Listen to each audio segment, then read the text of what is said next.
Hello everyone, welcome to today's video.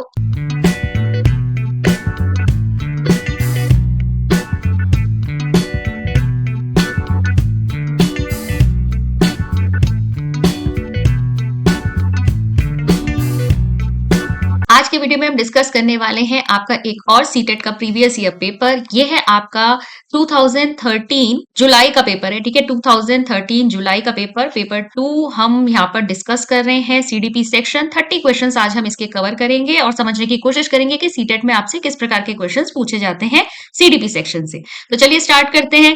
पहला question आप लोगों के सामने है, which one of the following is a critic of theory of multiple intelligence. ठीक है, ये मैंने आपको बताया हुआ भी है कि आपकी जो हार्वर्ड गार्डनर की मल्टीपल इंटेलिजेंस की थ्योरी है वो बहुत बहुत ज्यादा इंपॉर्टेंट है, तो उसको बिल्कुल आप ध्यान में रखिएगा। ठीक है, तो चलिए अब देखते हैं यहाँ पर जो आपका मल्टीपल इंटेलिजेंस की थ्योरी है उसका क्रिटिक पूछा हुआ है, मतलब किस बात पर उसकी आलोचना की जाती है। पहला पॉइंट है कि multiple intelligence are only the talents present in intelligence as a whole. Multiple intelligence provide students to discover their propensities. It over emphasises practical intelligence. It can not be supported by empirical evidence at all. तो आपको पता ही होगा Harvard gardener ने जो है 8 प्रकार की आपकी टाइप्स ऑफ इंटेलिजेंस बताई है, बहुबुद्धि सिद्धांत है इनका। और इनका जो एक आलोचना आती है इनके लिए वो ये कि इन्होंने जो टाइप्स ऑफ इंटेलिजेंस बताई है वो असल में इंटेलिजेंस नहीं, वो अलग अलग प्रकार के टैलेंट्स है। ठीक है, तो फर्स्ट ऑप्शन जो है इसका करेक्ट ऑप्शन है। चलिए नेक्स्ट क्वेश्चन पे बढ़ जाएंगे। क्वेश्चन नंबर 2 है, which one of the following pair is least likely to be a correct match. ठीक है, तो निम्नलिखित में से कौन से युग्म के सही होने की संभावना सबसे कम है। थोड़ा सा घुमा के पूछ रखा है, बेसिकली आपसे ये पूछ रखा है कौन सा गलत है यहाँ पर। ठीक है, तो यहाँ पर एक एक करके ऑप्शन चेक करते हैं। पहला है आपका, children enter in the world with certain knowledge about language. तो बच्चे भाषा के बारे में निश्चित ज्ञान के साथ प्रवेश करते हैं, चॉम्स्की का ये कहना था और बिल्कुल सही है। चॉम्स्की ने थोड़ा बहुत यूनिवर्सल ग्रामर और इन सब चीजों के बारे में बताया था। उन्होंने कहा था भाषा की कुछ आपकी टेक्निक जो होती है वो बच्चा जो है जन्मजात उसके अंदर होती है। तो फिर वाइगोत्स्की का देखेंगे यहाँ पर सेकंड ऑप्शन। वाइगोत्स्की ने क्या कहा है कि language and thought are two initially different activities. भाषा और विचार प्रारंभिक तो भिन्न गतिविधियां हैं। तो देखिए वाइगोत्स्की की जो थ्योरी थी उसमें लैंग्वेज और थॉट को लेकर उन्होंने बताया है कि पहले बच्चा लैंग्वेज सीखता है और लैंग्वेज जब एक समय के बाद इंटरनलाइज हो जाती है, मतलब इन्नेट, बिल्कुल इन्नेट लैंग्वेज जिसे हम कहते हैं, आंतरिक चली जाती है, तो वो विचारों का रूप ले लेती है। ठीक है, तो इस हिसाब से ये डिस्टिंक्ट हुए। Language is contingent on thought. ठीक है, भाषा विचार पर आधारित है, पियाजे का ये कहना था। वाइगोत्स्की और पियाजे के जो थॉट्स थे ये आपके लैंग्वेज और थिंकिंग को लेकर वो डिफरेंट थे। वाइगोत्स्की कहते थे पहले बच्चा भाषा सीखता है, जब वो इंटरनलाइज हो जाती है तो विचार जन्म लेते हैं। फिर पियाजे का क्या कहना था? पियाजे का ये कहना था कि पहले बच्चे का थॉट प्रोसेस शुरू होता है, थिंकिंग शुरू होती है, उसके बाद बच्चा जो है लैंग्वेज या सिंबॉलिक जो उसके सिंबल्स वगैरह है वो सीखता है। फिर यहाँ पर तो ये भी बात सही है, लैंग्वेज जो है वो डिपेंड करती है थॉट पर, पहले थॉट आएंगे। अब बीएफ स्किनर के द्वारा यहाँ पर क्या कहा गया है कि language is a stimuli in environment. तो देखिए बीएफ स्किनर जो है वो बिहेवियरिस्ट है, व्यवहारवादी है, और उन्होंने यहाँ पर बताया था कि एनवायरनमेंट में जितने भी स्टिमुलाई है उस पर कोई भी व्यक्ति रिस्पॉन्ड करता है। जो रिस्पॉन्सेज होते हैं उसके बदले में आपको क्या मिलता है? अगर रीइंफोर्समेंट मिलेगा तब आप उस काम को दोहराएंगे और उस काम को आगे बढ़ाने की जो आपकी प्रोबेबिलिटी वो इंक्रीज होगी। अदरवाइज अगर आपको रिस्पॉन्स नहीं मिलेगा, मतलब फेवरेबल है आपके लिए या अनफेवरेबल उसके रिजल्ट निकल के आ रहे हैं, उस पर डिपेंड करती है कि दोबारा से रिस्पॉन्स दिया जाएगा या नहीं। अब लैंग्वेज जो है इन्होंने ये कहा है कि यहाँ पर कह रहे हैं कि बीएफ स्किनर के द्वारा ये कहा है कि लैंग्वेज स्टिमुलाई है, नहीं। स्टिमुलाई एनवायरनमेंट में अगर कुछ आता है तो उस पर लैंग्वेज की हेल्प से कोई भी जो इंडिविजुअल है वो रिस्पॉन्स देगा। ठीक है, आपने किसी ने आपसे कुछ कहा तो आपने उसको भाषा का यूज करके ही कुछ रिस्पॉन्स दिया, तो लैंग्वेज अपने आप में यहाँ पे स्टिमुलाई नहीं माना गया। और वैसे भी बीएफ स्किनर जो है स्टिमुलाई से ज्यादा यहाँ पर उनका काम जो है वो ऑपरेंट कंडीशनिंग, रिस्पॉन्सेज और रीइंफोर्समेंट पे ज्यादा है। तो आपका लीस्ट लाइकली जो भी करेक्ट होना चाहिए वो कौन सा है? फोर्थ। क्वेश्चन नंबर 3, सामाजिक भूमिकाओं के कारण न कि जैविक जीव वैज्ञानिक संपत्ति के कारण सौंपी गई विशेषताएं डैश कहलाती हैं। Features assigned due to social roles and not due to biological endowment are called. तो यहाँ पर जो हमारे सोशल रोल्स डिफाइंड है कि मतलब लड़कियां ये करेंगी, लड़के ये करेंगे, ठीक है, तो ये क्या है? Gender role attitudes, gender role strain, gender role stereotype, gender role diagnosticity. तो यहाँ पर ये जो पहले से ही सोसाइटी में नॉर्म्स बने हुए हैं कि यहाँ पर लड़के ये वाले काम करेंगे, लड़कियां ये चीजें करेंगी, ठीक है, ये सब क्या होते हैं? जेंडर स्टीरियोटाइप्स होते हैं। ठीक है, और जेंडर और जो आपका सेक्स वर्ड होता है उसमें डिफरेंस होता है कि जेंडर जो होता है वो क्या है? वो सोशली डिटरमाइन होता है, सामाजिक रूप से लोग कौन से जैसे काम को या किस एस्पेक्ट को किस जेंडर के साथ जोड़ते हैं, मेल के साथ साथ जोड़ते हैं या फेमिनिन के साथ जोड़ते हैं या मेस्कुलिन के साथ जोड़ते हैं, जबकि सेक्स क्या है, बायोलॉजिकली डिटरमाइंड होता है। नेक्स्ट चलेंगे, which of the following will be most appropriate to maximise learning? Teacher should identify her cognitive style as well as of her students' cognitive style. Individual difference in students should be smoothened by pairing similar students. Teacher should focus on only one learning style to bring optimum result. Students of similar cultural background should be kept in the same class to avoid difference in opinion. तो यहाँ पर पूछा है कि अधिगम सबसे अधिक कैसे होगा, तो यहाँ पर ऑप्शंस चेक करो। जो फोर्थ वाला ऑप्शन है वो कह रहा है कि समान सांस्कृतिक पृष्ठभूमि वाले शिक्षार्थियों को एक ही कक्षा में रखना चाहिए ताकि मतलब उनमें एक ओपिनियन का डिफरेंस ना हो। ठीक है, ये गलत है। कभी भी हम बच्चों को इस तरीके से सेग्रीगेट नहीं करते, इस तरीके से हम इनकी ग्रुपिंग नहीं करेंगे, बल्कि यहाँ पर मल्टी कल्चरल क्लास को जो है ज्यादा प्रेफरेंस दी जाती है ताकि सब एक दूसरे से कुछ ना कुछ सीख सके। फिर अधिकतम परिणाम लाने के लिए शिक्षक केवल एक ही अधिगम शैली का कभी भी प्रयोग नहीं करना चाहिए। आपकी क्लास में इंडिविजुअल डिफरेंसेस होते हैं, अलग अलग लर्निंग एबिलिटीज वाले बच्चे होते हैं, सबके लिए डिफरेंशिएटेड इंस्ट्रक्शंस की बात की जाती है। शिक्षार्थियों में व्यक्तिगत विभिन्नता को सहज बनाने के लिए समान शिक्षार्थियों के जोड़े बनाए जा सकते हैं। देखिए, होमोजेनियस ग्रुपिंग करेंगे on the basis of ability, लेकिन अब हमें देखना है कि अधिकतम जो लर्निंग है वो कैसे हो सकती है। तो फर्स्ट वाला ऑप्शन चेक करो कि शिक्षिका जो है अपनी संज्ञानात्मक शैली के साथ साथ शिक्षार्थियों की संज्ञानात्मक शैली की भी पहचान करती है, यानी कि अपनी कॉग्निटिव लेवल जो है और बच्चों का कॉग्निटिव लेवल जो है उसको दोनों को आइडेंटिफाई करके फिर वो अपनी टीचिंग लर्निंग प्लान कर रही है। ये बेस्ट मेथड है जिससे आप बच्चे की मैक्सिमम लर्निंग करा सकते हैं। तो फर्स्ट वाला ऑप्शन करेक्ट है। नेक्स्ट देखेंगे, all of the following promote assessment as learning. Dash के अतिरिक्त निम्नलिखित सभी सीखने के रूप में आकलन को बढ़ावा देते हैं। अब आपको पता होना चाहिए असेसमेंट जब एज लर्निंग की बात करते हैं इसमें मोस्टली क्या आता है, सेल्फ असेसमेंट आता है, बच्चा खुद अपना आकलन कर रहा है। ठीक है, और दूसरा क्या आता है यहाँ, पीयर असेसमेंट आता है। ठीक है, आपके जो साथीगण हैं वो आपका असेसमेंट कर रहे हैं। टीचर का रोल मिनिमम होता है। ठीक है, टीचर भी कर सकती है असेसमेंट, लेकिन मेनली यहाँ पे फोकस सेल्फ असेसमेंट और पीयर असेसमेंट पे होता है। तो यहाँ पर देखो कौन सा ऑप्शन आपका असेसमेंट एज लर्निंग को रिप्रेजेंट नहीं कर रहा। Telling students to take internal feedback, बिल्कुल अगर बच्चे अपना खुद का एक मतलब फीडबैक, इंटरनल फीडबैक लेंगे तो ये असेसमेंट एज लर्निंग में आएगा। Generating a safe environment for students to take chance, ये भी सही बात है कि बच्चों के लिए एक ऐसा एनवायरनमेंट आपने क्रिएट किया जहां पर बच्चे चांस लेकर अपने आप को अपनी वीकनेसेस, अपनी स्ट्रेंथ को आइडेंटिफाई करने की कोशिश कर रहे हैं। Tell students to reflect on the topic, बच्चे जो है पढ़ाए गए विषय पर चिंतन करें, ये भी बहुत अच्छा है। ये सभी सेल्फ असेसमेंट एज लर्निंग पे आएंगे। लेकिन testing student as frequently as possible, जितनी संभावना हो शिक्षार्थी को लगातार टेस्ट करते रहे, उसका परीक्षण लेता, ये तो टीचर करेगा, तो ये आपका असेसमेंट एज लर्निंग में नहीं आएगा। यहाँ पे पूछ रखा था ना एक्सेप्ट, मतलब किससे हम असेसमेंट एज लर्निंग में नहीं रखेंगे। नेक्स्ट है आपका, when a cook test a food during cooking it may be akin to assessment of learning, for learning, as learning या एंड लर्निंग। तो देखो, जब एक कुक जो है फूड को बीच बीच में टेस्ट कर रहा है ये देखने के लिए कि वो जो डिश बना रहा है वो सही है या नहीं, ठीक है, वो टेस्टिंग कर रहा है ड्यूरिंग कुकिंग। तो अभी आपकी, जैसे हम टीचिंग लर्निंग में भी कहते हैं, टीचिंग लर्निंग प्रोसेस अभी खत्म नहीं हुआ है और बीच बीच में आप आकलन कर रहे हैं, तो वो क्या होता है, असेसमेंट फॉर लर्निंग, क्योंकि अभी इंप्रूवमेंट का स्कोप है, आप उसे ठीक कर सकते हैं। ठीक है, तो असेसमेंट फॉर लर्निंग में आएगा। डिफरेंशिएटेड इंस्ट्रक्शन इज, अंतरपरक अनुदेशन है, शिक्षार्थियों की आवश्यकताओं को पूरा करने के लिए सामूहिकरण की विविध रूपों का प्रयोग करना। नाउ दिस इज करेक्ट, पर एक बार और वाले भी देख लेते हैं।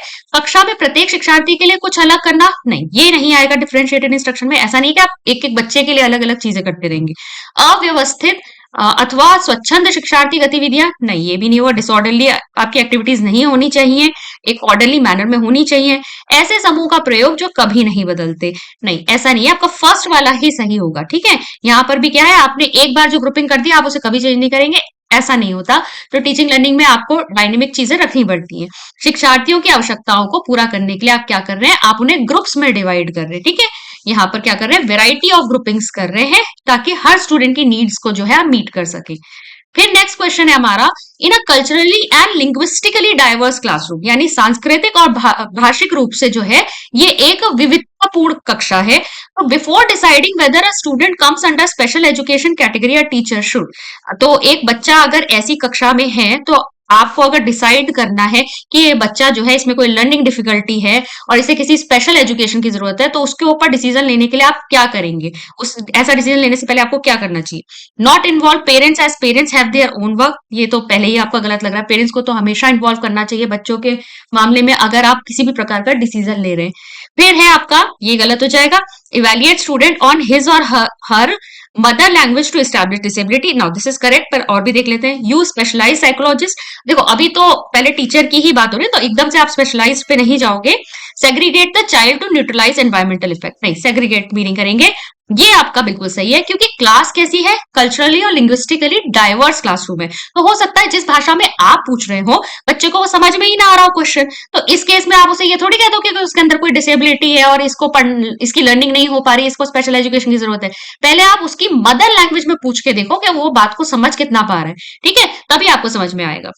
तो यहां पर आपका आंसर होगा 2। लर्निंग डिसेबिलिटीज में occur due to all of the following except, तो लर्निंग डिसेबिलिटी आपके पास जो ऑप्शन दिए इनमें से सभी से हो सकती है सिवाय किसके, ठीक है। तो आपको एक ऐसा ऑप्शन बताना है जिसकी वजह से लर्निंग डिसेबिलिटी नहीं होगी। टीचर्स वे ऑफ टीचिंग, यही आंसर करेक्ट लग रहा है, फिर भी देखते हैं। प्रीनेटल यूज ऑफ एल्कोहल, बिल्कुल, अगर गर्भावस्था में है और उस समय जो है जो पेरेंट है उन्होंने जो है आप एल्कोहल वगैरह कंज्यूम किया है, तो ऑब्वियसली लर्निंग डिफिकल्टी हो सकती है, डिसेबिलिटी आ सकती है बच्चे के अंदर। मेंटल रिटार्डेशन की वजह से भी हो सकती है। मेनिंजाइटिस ड्यूरिंग इन्फेंसी, अगर बच्चा शैशवावस्था में और उसको कोई दिमागी बुखार वगैरह हुआ था तो उससे भी लर्निंग डिसेबिलिटी हो सकती है। लेकिन टीचर के वे ऑफ टीचिंग से कभी भी बच्चे के अंदर लर्निंग डिसेबिलिटी नहीं आती। फिर देखिए, an inclusive school reflects on all the following questions except, एक समावेशी विद्यालय डैश के अतिरिक्त निम्नलिखित सभी प्रश्नों पर मनन करता है। तो आप देखिए प्रश्न देखते हैं। Do we believe that all students can learn, ये बिल्कुल सही है। इंक्लूसिव में जो है सभी बच्चों की क्षमताओं का ध्यान रखा जाता है और ये माना जाता है कि सभी बच्चे सीख सकते हैं। Do we work in teams to plan and deliver learning enabling environment, ये भी बिल्कुल सही है। क्या हम अधिगम योग्य परिवेश की योजना बनाने और उसे प्रदान करने के लिए समूह में कार्य करते हैं। फिर do we properly segregate special children from normal children to provide better care, ये सेपरेशन वाला जो आ गया ना, ये आपका गलत है। इंक्लूसिव में सबको साथ बिठाने की कोशिश की जाती है, चाहे वो कोई स्पेशल नीड वाले हो या नॉर्मल बच्चे हो। सेग्रीगेट नहीं करोगे, उन्हें सेपरेट ही करोगे, तो यही ऑप्शन होना चाहिए। लास्ट वाला भी चेक कर लेते हैं। Do we adopt strategies catering for the diverse needs of students, बिल्कुल, अलग अलग तरह के वो रणनीतियां या युक्तियां अपना रहे हैं सबकी नीड्स को फुलफिल करने के लिए या नहीं, तो ये बिल्कुल सही है। समावेशी विद्यालय इन सब के बारे में सोचेगा, ठीक है। Gifted students are convergent thinkers, divergent thinkers, extrovert, very hard working. तो देखो गिफ्टेड स्टूडेंट्स जो होते हैं वो डाइवर्जेंट थिंकर्स होते हैं। कॉन्वर्जेंट मतलब जब आप एक ही सॉल्यूशन के बारे में सोचते हो तो सारी आपकी सोच जो है किसी एक पर्टिकुलर सॉल्यूशन पर आकर टिकेगी। डाइवर्जेंट का मतलब होता है जब आप विभिन्न दिशाओं में सोच सकते हो, एक प्रॉब्लम के कई सारे सॉल्यूशंस आप फाइंड आउट करने की कोशिश कर सकते हो, क्रिएटिव भी बन सकते हो। तो अब सारी चिंतक होते हैं गिफ्टेड स्टूडेंट्स। फिर देखिए, the shaded area represent students in a normal distribution who fall eight, अब ये आपका ये स्टैंडर्ड डेविएशन का साइन है, ठीक है। S D equal to 0, between 2 sigma से 3 सिग्मा, आफ्टर 3 सिग्मा, या बिटवीन सिग्मा से 2 सिग्मा। तो देखो इसके लिए मैं आपको एक बार नॉर्मल डिस्ट्रीब्यूशन कर्व दिखा देती हूँ। ये आपका इंटेलिजेंस कोर्स का नॉर्मल डिस्ट्रीब्यूशन कर्व है, और नॉर्मल डिस्ट्रीब्यूशन कर्व को हम हमेशा क्या है कहते हैं, बेल शेप कर्व। कैसा होता है ये, बेल शेप्ड कर्व, घंटी की तरह लग रहा है ना, तो ये आपका बेल शेप कर्व है। अब इसमें आप चेक करो, ये जो मैक्सिमम, ये जो डार्क से शेड कर रखा है ना इन्होंने, ये जो होते हैं ये एवरेज इंटेलिजेंस है। एवरेज इंटेलिजेंस जिसे हम कितना लेते हैं, 15-15 का गैप होता है, इक्वल टू 85 से लेकर 115। अब ये जो साइन है ना, ये सिग्मा, स्टैंडर्ड डेविएशन का मतलब होता है कि मानक जो स्टैंडर्ड है आप उससे आप कितना डेविएट कर रहे हो, कितना दूर जा रहे हो, ठीक है। तो यहाँ पर आप चेक करो कि 15-15 पे यहाँ पे आओ, ये हो जाएगा 130, ये हो जाएगा आपका 130 प्लस, ठीक है, और ये हो जाएगा आपका मेरे ख्याल 145। तो अब देखो, हम जानते हैं कि यहां से यहां तक की जो इंटेलिजेंस है, आईक्यू स्कोर यहाँ पर क्या होंगे, एवरेज होंगे, बिटवीन 85 टू 150। और मोस्ट पॉपुलेशन जो होती है हमेशा एवरेज के अंतर्गत फॉल करती है। यहाँ पर हम क्या देख रहे हैं, इसको और इसको ऐड कर लो, कितना हो गया, 68.2% पीपल जो है उनकी एवरेज इंटेलिजेंस होती है, ठीक है। फिर इसके बाद जब इधर की तरफ जाओगे तो 13.6% ऐसे हैं जो एवरेज से थोड़ा ऊपर है। फिर 130 प्लस तो गिफ्टेड में आ जाते हैं, तो यहाँ पर देखो 2.1% ऐसे हैं जो बिल्कुल ही गिफ्टेड है। उसके बाद इससे भी अगर ऊपर जाओगे, ये 3 सिग्मा पे अगर आ जाओगे, ये बहुत बहुत ज्यादा इंटेलिजेंट, इनके अंदर बहुत ही सुपीरियर क्वालिटीज होती है। ऐसी पीछे की तरफ आते जाओगे, ये बिलो एवरेज हो गई इंटेलिजेंस इनकी। फिर इसके बाद बिल्कुल ही मंद बुद्धि जो होते हैं, मूढ़ बुद्धि वाले होते हैं, वो इसके आते जाएंगे। लेकिन कोई भी आप ट्रेट ले लो, कोई भी कैरेक्टरिस्टिक ले लो, most of the population average में फॉल करेगी। एवरेज से कम जो है वहां पे पॉपुलेशन कम होती जाएगी, और एवरेज से अबव में भी पॉपुलेशन कम होती जाती है। अब यहाँ पर जो हमें क्वेश्चन में दे रखा है, यहाँ पर हाई मोटिवेशन है भाई, उच्च प्रेरणा है, हाई क्रिएटिविटी, उच्च सृजनात्मकता है, हाई इंटेलिजेंस और बौद्धिकता भी यहाँ पर बहुत उच्च है। और इन सबकी इंटरसेक्शन में ये कह रहे हैं, ये शेडेड पोर्शन किसको रिप्रेजेंट करेगा? अब इतनी सारी अच्छी खासी क्वालिटीज है अगर आपकी, ये किसे रिप्रेजेंट कर रहा है? आप इसे बिल्कुल लास्ट वाले पे आओगे यहाँ पर, ठीक है, क्योंकि आपको ऑप्शन में दिया हुआ है। अगर ये ऑप्शन में दिया होता तो सबसे हाईएस्ट 2 सिग्मा दिया होता तो उसे लेते, लेकिन यहाँ पर दिया है आफ्टर 3 सिग्मा सबसे हाईएस्ट दिया है, इसी को आप मार्क करोगे, ठीक है। फिर देखिए नेक्स्ट क्वेश्चन पे चलेंगे। आई होप आपको नॉर्मल डिस्ट्रीब्यूशन कर्व समझ में आ गया होगा। Which one of the following pair would be most appropriate choice to complete the following sentence? ठीक है, अब इस सेंटेंस को हमें पूरा करना है और यहाँ पर ऑप्शंस दिए। Children dash faster when they are involved in the activity that seem to be forget, useful in a classroom, recall, linked with their classwork only, memorize, culturally neutral, learn, useful in real life। इनका fourth वाला option होना चाहिए। Children learn faster when they are involved in the activity that seem to be useful in real life। ठीक है, बच्चे तब तेजी से सीखते हैं जब उन ऐसी एक्टिविटीज में उनको इंडल्ज किया जाता है जो उनके वास्तविक जीवन में जो है आपकी काम की है, यूजफुल है।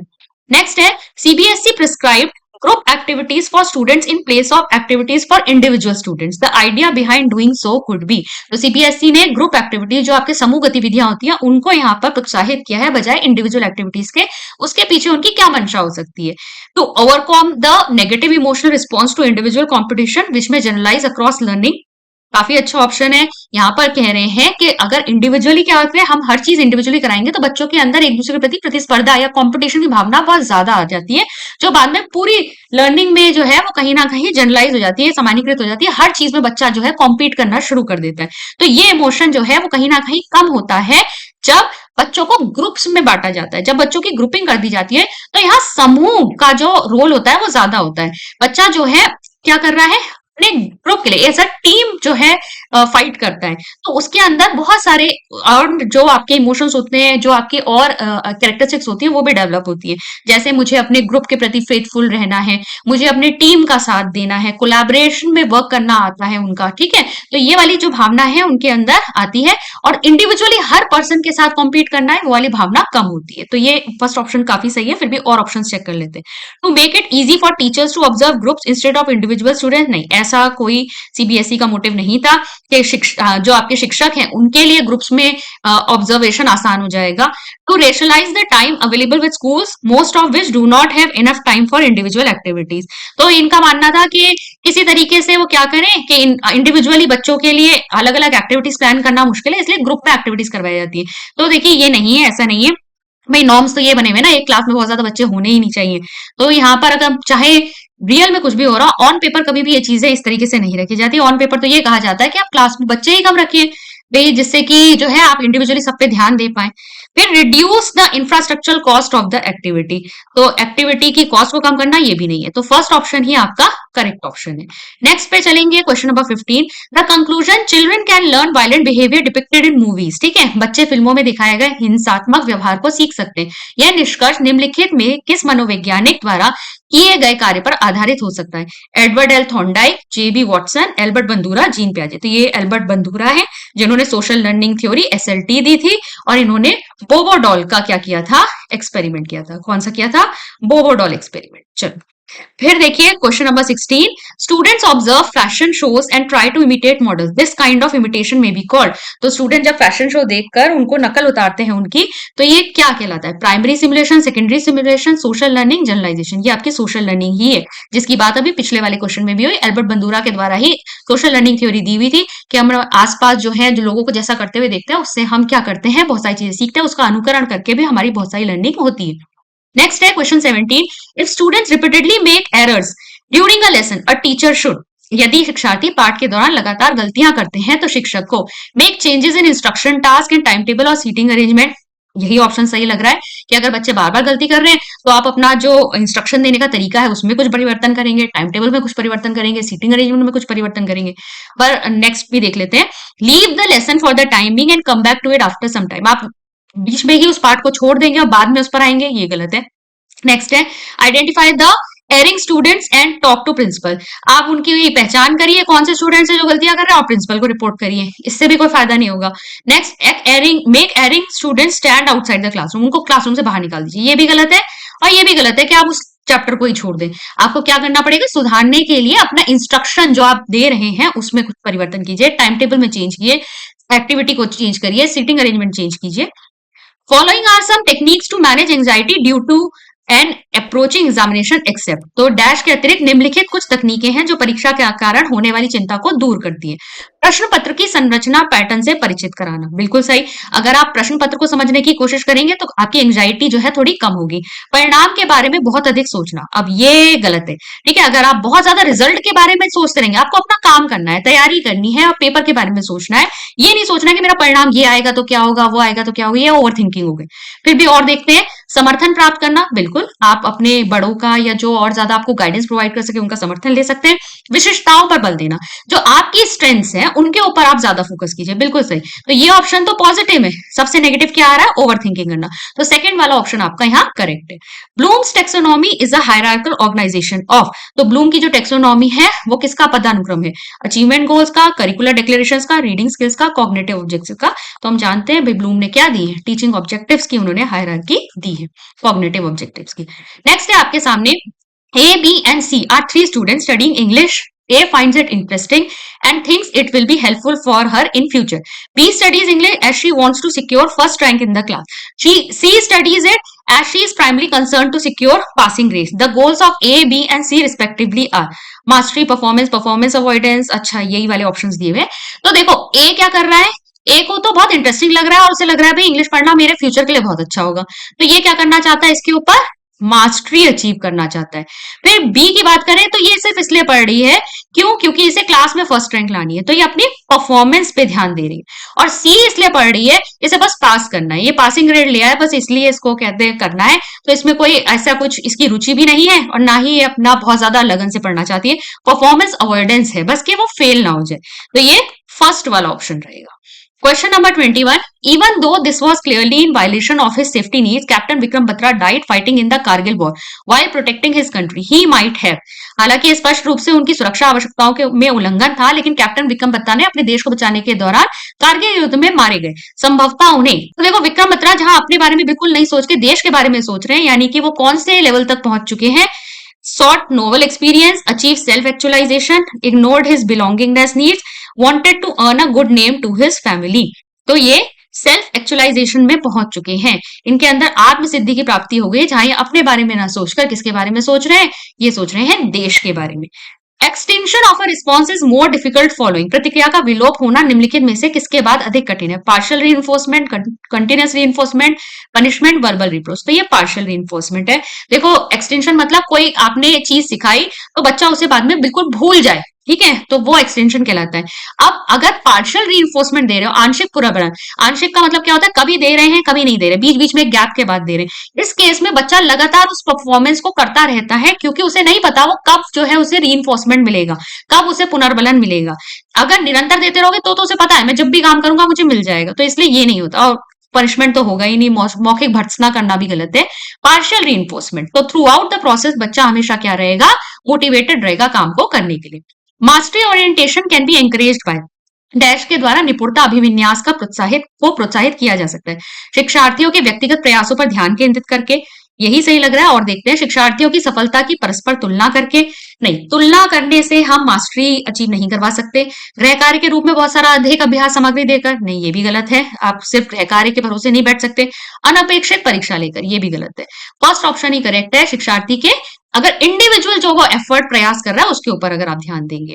Which one of the following is correctly match, correct match आपको यहाँ पे बताना है। फिजिकल डेवलपमेंट, एनवायरमेंट, तो फिजिकल डेवलपमेंट हेरिडिटी से ज्यादा रिलेट करता है। फिर है cognitive development, cognitive development maturation से इन्फ्लुएंस होता है, लेकिन आपको देखिए एक्सपीरियंसेस भी देने पड़ेंगे बच्चे को, ताकि एक्सप्लोरेशन करे, अपने आसपास चीजों से सीखे, तभी कॉग्निटिव डेवलपमेंट होगा। तो ये भी इनकरेक्ट है, ये भी इनकरेक्ट है। सोशल डेवलपमेंट, एनवायरमेंट, ये करेक्ट है। फिर आएगा इमोशनल डेवलपमेंट, आपका मैच्योरेशन, इमोशनल डेवलपमेंट में भी एनवायरमेंट का रोल होता है।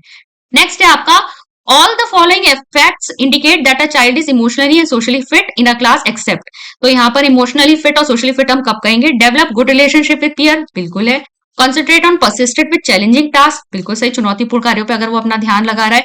Manage both anger and Joy, बहुत ही अच्छी बात है, क्रोध और हर्ष को अगर वो प्रभावी ढंग से जो है प्रबंधित कर रहा है, मैनेज कर रहा है। Concentrate persistently on competition with peers, अपने साथी समूह के साथ लगातार बस खाली प्रतिस्पर्धा के बारे में सोचता रहे, तो ये आपका इमोशनली या सोशली फिट होने की निशानी नहीं है। नेक्स्ट है, which of the following statement support role of environment in the development of a child? Some students quickly process information while others in the same class do not. There has been a steady increase in students' average performance in IQ tests in last few decades. Correlation between IQs of identical twins raised in different homes is as high as 0.75. Physically fit children are often found to be morally good. देखो, ये तो आपका नहीं होगा, environment का असर बताना है ना। फिजिकली फिट जो होते हैं मॉरली गुड होते हैं, पहले तो इसमें कुछ इतना रिलेशन यहाँ पर कह नहीं सकते, बस ये है कि हाँ बहुत सारे आपके जो डोमेन्स होते हैं डेवलपमेंट के वो एक दूसरे से रिलेटेड होते हैं, ठीक है। पर यहाँ एनवायरमेंट का सच कोई रिजल्ट नहीं दिख रहा, यहाँ पे तो कोरिलेशन दिख रहा है। फिर यहाँ कोरिलेशन दिख रहा है आईक्यू, उसका आइडेंटिकल ट्विंस को रेज किया गया अलग अलग जगहों पे और फिर भी उनके बीच में जो कोरिलेशन दिख रहा है वो 0.75 बहुत हाई है, यानी कि यहाँ हेरिडिटी का ज्यादा इंपैक्ट बता रहे हैं, इन्वायरमेंट का असर नहीं है। फिर there has been a study increase, अब ये आंसर सही है आपका कि आप कुछ डेकेड से देख रहे हैं कि बच्चों का एवरेज आईक्यू जो है वो बढ़ गया है, तो जेनेटिकली एक काम होने में ना बहुत समय लगता है। इसका मतलब यहाँ पर यही है कि एनवायरमेंट ही अब बच्चों को कुछ इस तरीके से मिल रहा है कि ओवरऑल उनका एवरेज आईक्यू जो है वो इंक्रीज हो गया है, ठीक है। और ये जहां बात हो रही है कि कुछ जो है क्विकली इंफॉर्मेशन को प्रोसेस कर लेते हैं, बाकी नहीं कर पाते, ये आपकी हेरिडिटी से, इंडिविजुअल डिफरेंसेस से रिलेटेड। फिर आएगा question number 27, socialisation includes cultural transmission and discourages rebellion, development of individual personality, fits children into label, provides emotional support। तो सोशलाइजेशन से बच्चों का इंडिविजुअल डेवलपमेंट भी होता है। A teacher shows two identical glasses filled with an equal amount of juice in them. She empties them in two different glasses, one of which is taller and the other one is wider. She asks her class to identify which glass would have more juice in it. Students reply that the taller glass has more juice. Her students have difficulty in dealing with. तो दो आपका यहाँ पर equal उसमें juice था, इसके बाद उसे पोर किया, एक को टॉल में एक को स्मॉल में, ठीक है। और बच्चों से पूछा कि किसमें अब ज्यादा है, जबकि देखा कि इक्वल ही अमाउंट था, लेकिन बच्चों ने क्या कहा, टॉल वाले में ज्यादा है। तो बच्चे किस चीज में डील नहीं कर पा रहे, अकोमोडेशन में, ईगो सेंटर्स में, डिसेंटरिंग में या रिवर्सिबिलिटी। तो डिसेंटरिंग में, डिसेंटरिंग का मतलब है आप प्रॉब्लम के केवल एक ही एस्पेक्ट के ऊपर ध्यान दे रहे हो। बच्चों ने ये ध्यान नहीं दिया कि इनमें जूस तो इक्वल वॉल्यूम है, उन्होंने कह दिया ये लंबा है, ठीक है, ये दिख लंबा रहा है तो इसी में ज्यादा होगा। तो यहाँ पर एक ही चीज के ऊपर, एक ही एस्पेक्ट या एक ही पहलू के ऊपर फोकस हो रहा है बच्चों का। फिर है Karnail Singh does not pay income tax despite legal procedures and expenses. He thinks that he cannot support a corrupt government which spends millions of rupees in building unnecessary dams. He is probably in which state of Kohlberg stages of moral development. तो यहाँ पर कहा है कि kernel Singh जो है वो अपने टैक्स वैक्स पे नहीं करते क्योंकि वो सरकार को सपोर्ट नहीं करना चाहते, ऐसी सरकार जो क्या कर रही है, बहुत मिलियंस ऑफ रुपीज खर्च कर दे रही है अननेसेसरीली डैम्स को बिल्ड करने में। तो वो कोलबर्ग के अनुसार कौन सी स्टेज पे, देखो कोलबर्ग की जो स्टेजेस है उसमें से ये पोस्ट कन्वेंशनल स्टेज पे। पोस्ट कन्वेंशनल स्टेज आपकी ऐसी स्टेज होती है जहां पे व्यक्ति जो है कानून से भी बड़े अपने प्रिंसिपल्स, अपने सिद्धांतों को ज्यादा मुख्य मानता है, ठीक है। कानून तो कह रहा है अभी टैक्स पे करो, लेकिन कर्नेल सिंह ने अपना एक लॉजिक लगाया कि अपने एक सिद्धांत है कि भाई मैं क्यों ऐसी करप्ट गवर्नमेंट को जो है पैसे दूं अपने, जो एक्चुअली क्या कर रही है, हम डैम्स वगैरह पे अननेसेसरी खर्चा कर रही है, ठीक है। तो पोस्ट कन्वेंशनल स्टेज पे। फिर है intelligence theory incorporates the mental processes involved in intelligence, that is meta components, and the varied forms that intelligence can take, that is creative intelligence। तो जो बुद्धि सिद्धांत सम्मिलित मानसिक प्रक्रियाओं जैसे पराघटक और बुद्धि द्वारा लिए जा सकने वाले विविध रूपों जैसे सृजनात्मक बुद्धि को शामिल करता है वह है। तो यहाँ पर देखिए क्रिएटिव इंटेलिजेंस आप पूछ रहे हैं बेसिकली यहाँ पर किसमें शामिल हुई, या बहुत सारे अलग अलग घटक किसमें शामिल हुए। स्पीयरमैन की जी फैक्टर में नहीं, स्पीयरमैन ने केवल दो ही फैक्टर की थ्योरी दी थी, जनरल और स्पेसिफिक। स्टर्नबर्ग की ट्रायर्किक थ्योरी, यही सही आंसर है। इन्होंने तीन टाइप की इंटेलिजेंस बताई थी, creative intelligence, practical intelligence, analytical intelligence, ठीक है। अलग अलग इन्होंने कंपोनेंट्स लिए थे, उसके बेसिस पे इन्होंने इंटेलिजेंस के तीन पार्ट्स बताए थे। सेवन थ्योरी ऑफ इंटेलिजेंस नहीं है यहाँ पर, थर्स्टन की प्राइमरी मिडल एबिलिटीज नहीं, इन्होंने प्राथमिक मानसिक योग्यताओं की बात की थी, अलग अलग कंपोनेंट्स की बात की। तो यहाँ पे सेकंड वाला ऑप्शन ही आपका करेक्ट ऑप्शन है। तो ये आपके 30 क्वेश्चंस थे जो हमने इस सीटेट पेपर के किए। आई होप आपको क्लियर हुए होंगे और आपको समझ में आया होगा किस प्रकार के क्वेश्चंस यहाँ पर आपसे पूछे जा रहे हैं। मैं मिलती हूँ आपसे नेक्स्ट लेक्चर में। Thank you.